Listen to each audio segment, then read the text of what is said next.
Welcome to Stories Beyond Borders, the podcast where culture, identity, and personal journeys come together. I'm your host, Urmi, and in each episode we sit down with voices from around the world to talk about what it means to belong, to move, to grow, and to find home.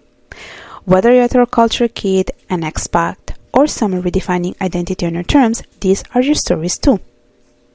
Today I'm joined by J.K. Amerson López, author of Embassy Kid, an American Foreign Service family memoir.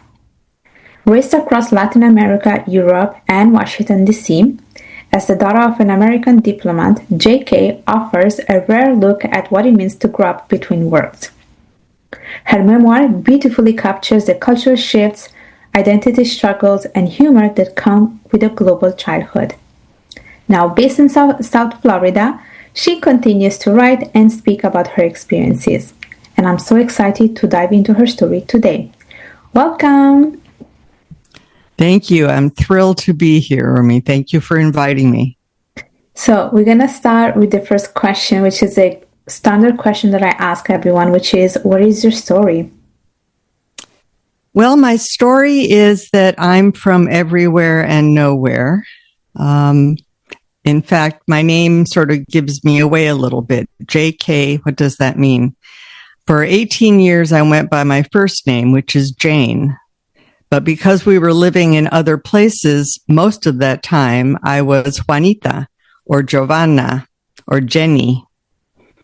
And then when I was 18, trying to figure out who I was, did not understand third culture kids yet, I had a college roommate who was June and Jane. She was louder than I was, and I got called June one too many times. And I decided, no, I'm going to be Kelly from now on.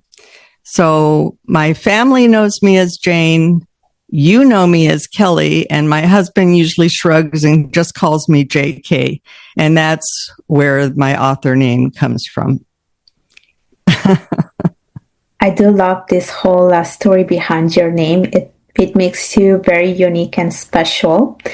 And when I first read your name, I know you are also an author, but even before you told me that you're an author, I was already thinking you were an author. So that's very interesting. And I like how you were in many places. You tell that you are everywhere but nowhere. And here you are having different names at the same time. And I like how you said Juanita, Giovanna. So I'm assuming you were in different countries, and Giovanna, it's an Italian name, so I'm assuming you were somewhere there. Juanita, it's a Spanish-derived name, so either you were in Spain or in Latin American countries. So tell us a little bit more about your upbringing. Well, the title of my book is Embassy Kid because I wrote it to figure out where I was from, where was home for me. When I was 6 months old, my parents and I flew from St. Paul, Minnesota, which was home, to the semi-tropics of Caracas, Venezuela. It was supposed to be a 2-year adventure. My mother later wrote, the baby might learn some Spanish and it will be nice to be outside of St. Paul winters for a couple of years. She and my dad and I did not know that soon my sister would come along in Venezuela and that those 2 years would become nearly 2 decades. A long adventure because my father signed on to the American Foreign Service. He was hired by an agency called the United States Information Agency. Cultural diplomacy, journalism, visitors, getting to know America through Americans was his focus. And that job took us from Venezuela after 5 years to Bologna, Milano, and Rome, and then back to Colombia, and then to the strangest place I had ever lived, which was America, for 5 long years, and then finally to Spain. So that is the trajectory of Embassy Kid. In fact, there's a picture at the beginning of the book where my illustrator, Camila Acosta, drew the world that I thought was real. And America was a little dot, and the real world was Europe and Latin America. That's where I'm from, and that's my story. That's so incredible. Honestly, that is so incredible because, like, I'm trying to picture the map in my head. So you have Venezuela on this side, and you're like flying on the other side and going to Europe and going to Italy. And then you came back to Latin America, so you're in Colombia. And then you went to the States, you said. To Washington, D.C., to the suburbs, I should specify. After living in big cities all those years, we moved to the American suburbs, which was a whole different culture than any of us in my family had ever experienced, including my parents. That is crazy. So I want to know, okay, if you had any cultural shocks, or I want to call them discoveries, when you were in Italy, the same thing when you went to Colombia, in Venezuela. And I want to know a little bit about your experience in the States too, because it's going to be very different from one and another. Well, I don't remember being surprised by any of the moves. Early, because I grew into this plan, and my father was thrilled with his job, and my mother was a very good soldier. She did not have a job other than being at my father's side in representing our country, and she loved that work. But she was a homebody. She wrote later that she could have easily just lived in her hometown of Winona, Minnesota forever. And here she was, disassembling and reassembling home 8 times over 2 decades, each time feeling the loss. I loved how Alexandra, your guest, talked about diplomatic syndrome, missing the old place, because that is home. And then you make home again, and then you make home again. So thanks to my mother, both of my parents, but my mother for sure, I kind of thought it was ordinary that everybody moved every 2 years. So much so that I once asked my mother where my grandparents, her parents, lived, and she reassured me that it was, Winona, Minnesota. And I said, why? Why? Why would they still be there? So I think in every place that we moved, I learned very fast. You watch the other kids and you do what they do. The harshest change for me was first grade, where the only school was an Italian school in Bologna. And you, with your Italian experience, may have some understanding of it was harsh. And I was the only American in my grade, and I had very little Italian. But, I survived, and I made it through that whole year. And my Italian, although it's not very easily accessed, give me a month back in Bologna or Rome or Milano, and I would be speaking very, very well. And then going back to Colombia, was like going back to a language that I had grown up speaking, and that felt really comfortable. The hardest transition was America, because we had lived overseas for 12 years. And I thought, oh, I'm an American. I know the language. I know the culture. This is going to be a piece of cake. But it was 7th grade, and I was a young 7th grader. And I learned very fast that people don't speak other languages here. People have known each other for years, and you're the new kid. And I had to bury my differences and try to act, as one of my fellow authors has said, try to be ordinary. And I managed to wear down all of those different girl facets and become a pom-pom girl by the time I was in 11th grade. So that was quite the achievement, but that was becoming an American for real. So that's a lot, I have to say the truth.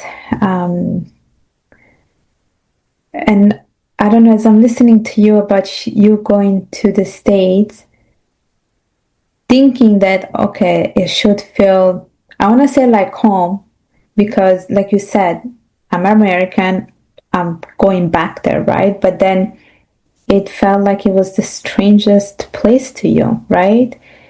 And you had to behave like others to be considered like America, like an American. So it's, I don't know how I feel about it as I listen to you. It was very awkward because, of course, I knew I was an American. I was a professional American.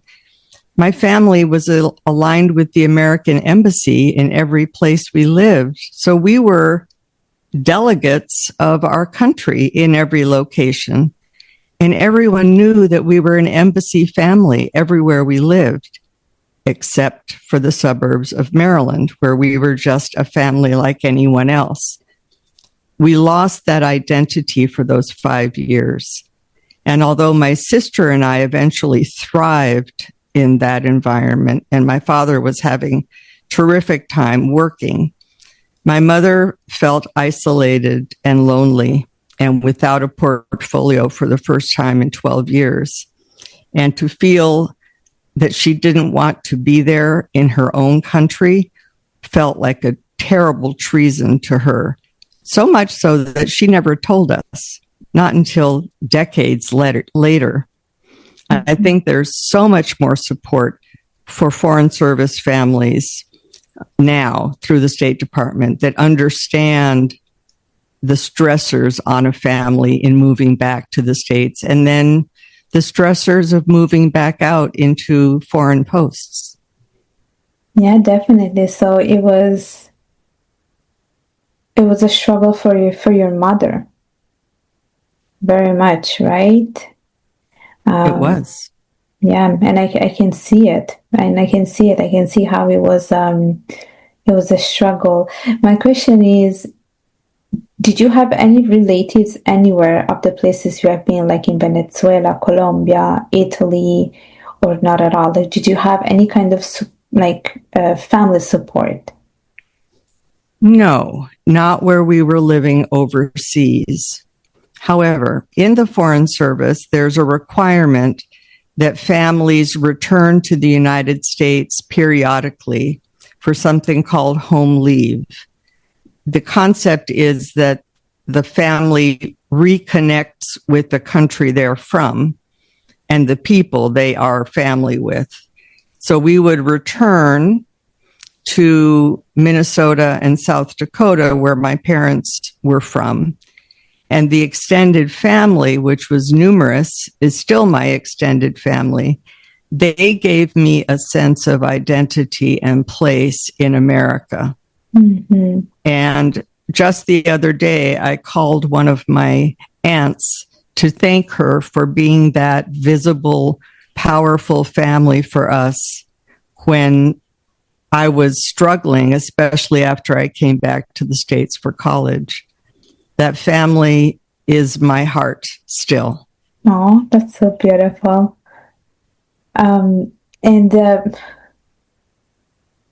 So my question is, because you have moved around so many times, I feel like every moment you had to start from scratch in a sense, especially during your childhood and teenagehood, because you went from Venezuela to Italy and you did partial education there. And then did you also study in Colombia as well? We went to a British school in Colombia. So we were taught in a completely different academic curriculum. In fact, my sister and I were both there, and we came home to tell my parents that we were learning about how we lost the colonies. And my mother said, okay, wait a second. We are the colonies. So I think my sister and I had little British accents, and our final exams were sent across the pond to London somewhere to be graded. But I thrived in that. You had a different academic expectation. You had different teachers. You had different languages. But I think I was very resilient in being able to go with the flow of each of those school systems. And then, of course, coming to the States, all of a sudden you're in American school system with things like orange buses that I had never ridden on, and extracurricular activities and clubs and dances and all of that. And that was a whole different world.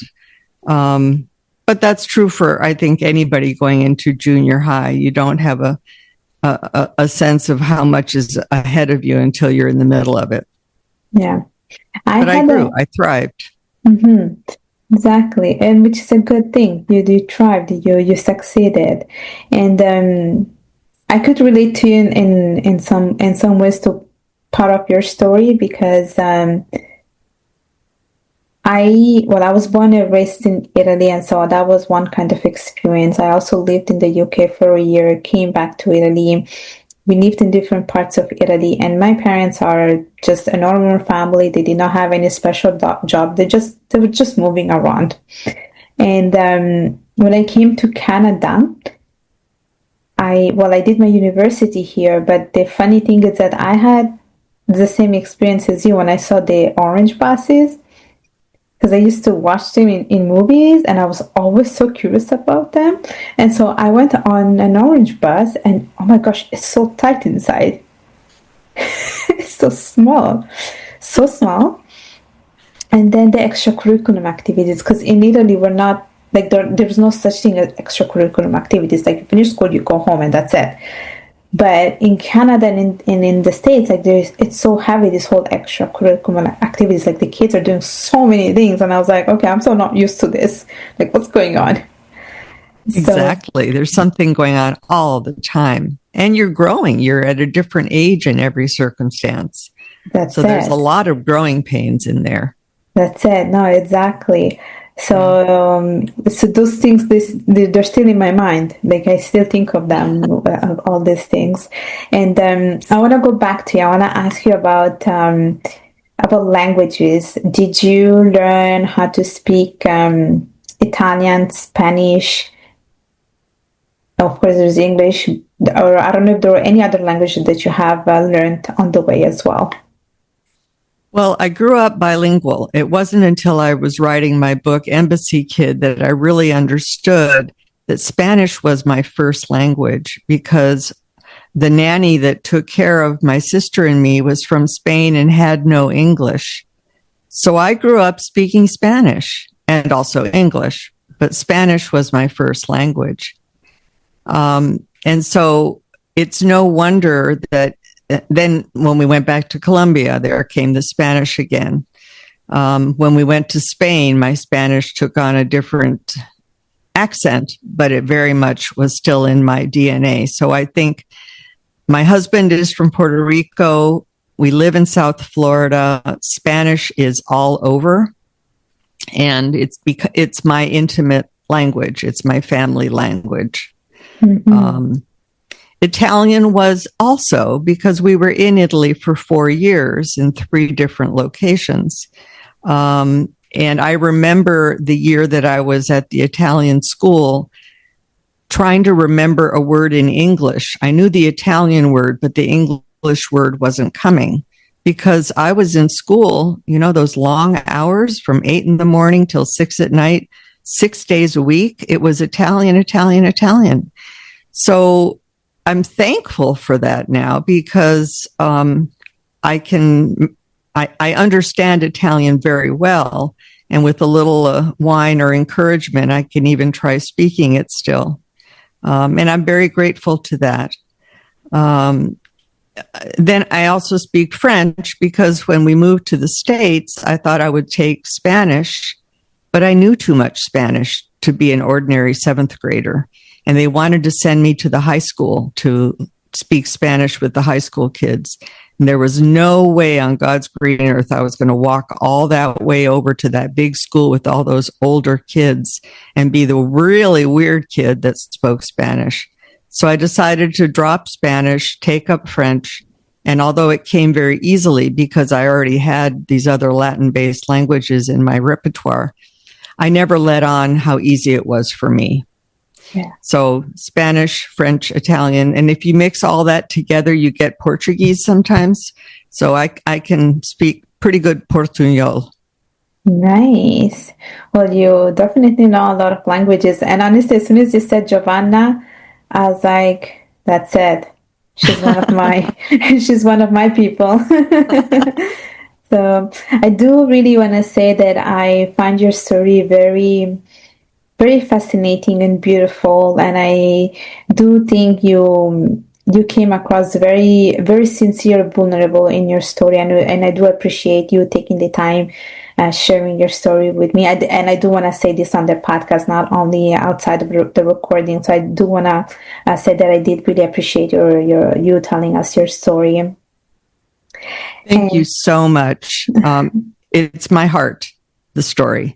And it's my parents' stories, my mother and father who left me letters and journals. So I was able to quote them throughout the book. And it was really them speaking. And that gives the memoir why it's called an American family memoir. It's my parents speaking through their own words on the page. Yeah, and it was my honor to do that. Yeah, I can sense it. I could sense it during the whole conversation that it was very heartfelt, the story that you were sharing. And before I let you go, I do wanna ask you if you can share the audience and listeners with a message today. Well, I think my message is twofold. One, if you do read Embassy Kid and learn about what diplomatic families are like, know that there are families just like mine from America and from many other countries, like your guest, Alexandra, who are representing their country, living far from home, far from family, in order to carry out a very noble passion. Feel for them and be kind. And the second, I think I would say, is I have found that I bloom where I'm planted. Mm-hmm. Whether that's at an Italian school in Bologna or even in my adult life. I'm the first one to make friends. I find opportunities to engage other people and develop new skills that help me thrive in a new environment. I think we can all try to bloom where we're planted because, in fact, it's pretty hard to go back in time. But it's a wonderful feeling to discover new communities in new places. Mm-hmm. Bloom where you're planted. I do love the message. Well, thank you so much, Kelly, for sharing your story today. Before I let you go, do you want to tell us how people can connect with you? Absolutely. My website is www.embassykid.com. My book is Embassy Kid. You can find it on Amazon. I'm Real Embassy Kid on Instagram and Embassy Kid on Facebook. So if you Google Embassy Kid, I will pop up. And I thank you so much for this wonderful time together with you, Urmi. Thank you. Thank you so much for coming. It was such an honor having you with me today. Thanks for listening to this episode of Stories Beyond Borders. If you enjoyed it, don't forget to subscribe, leave a review, and share it with someone who needs to hear it. Remember, home isn't always a place. Sometimes it's a story. Until next time, keep crossing borders and telling your story.